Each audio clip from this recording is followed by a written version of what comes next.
This has got to be one of the strangest stories I've heard in a while. And it kind of has to do with the Iranian regime getting involved in the drug business. Hear me out. So, Iran, a country where you can be executed for possessing a few grams of drugs, is secretly partnering with Venezuela to run a cocaine trafficking network. In other words, the same regime that proudly hangs people from cranes in their own cities for smuggling drugs is working with one of the biggest narco states in the world to move literal mountains worth of cocaine, launder the profits, and then fund terrorist groups across the Middle East.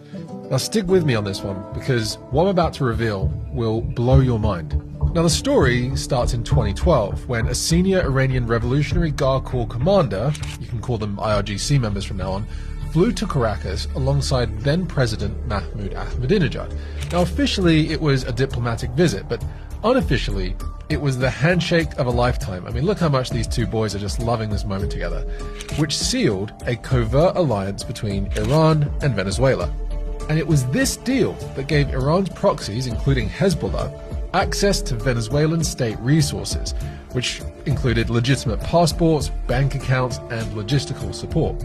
Just how legitimate was all of this? Well, the CNN found that Venezuelan authorities have issued over 2,000 genuine passports to Middle Eastern nationals. And I assure you, these aren't do-gooders looking to travel the world for humanitarian reasons.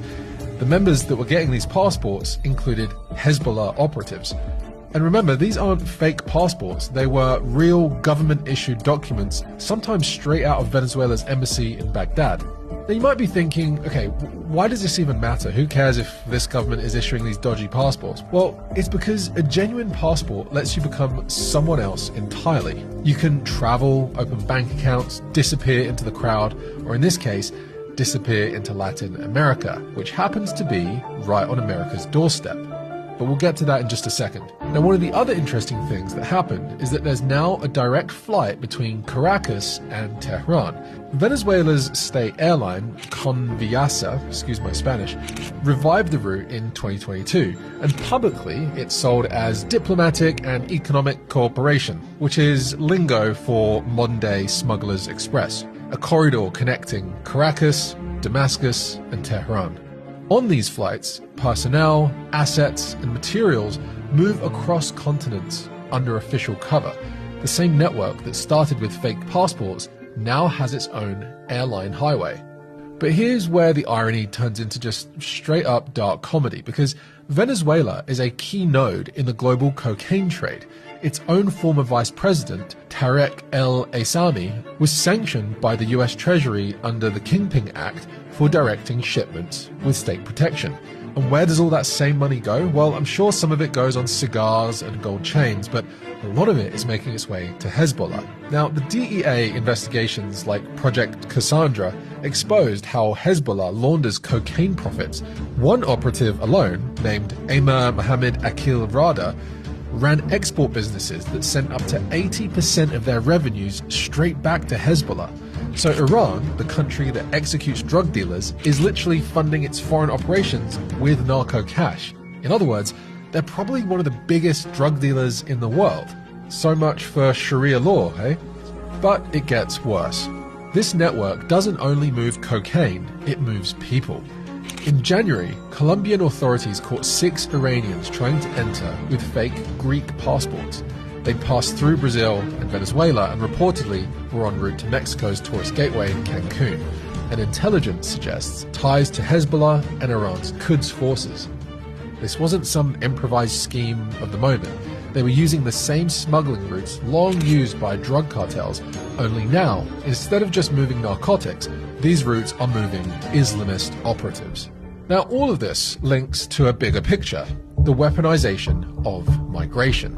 It's a tactic regimes have used before, like Fidel Castro's 1980s Mariel boat lift, or Belarus sending migrants into Europe to retaliate against sanctions.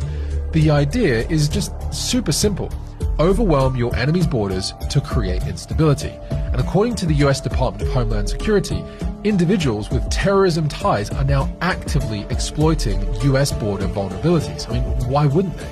And get this, in 2024 alone, 422 people on the terror watch list were caught trying to cross into the USA.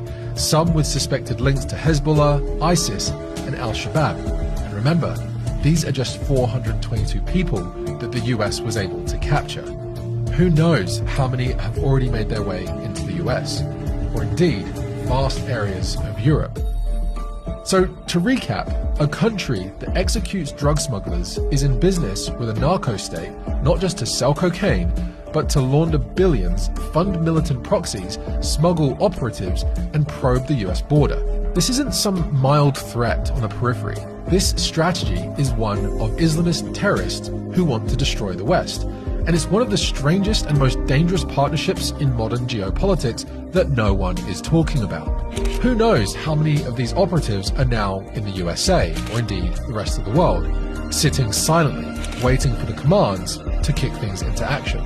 Meanwhile, the West, with its big heart and open borders, have been sitting ducks this entire time.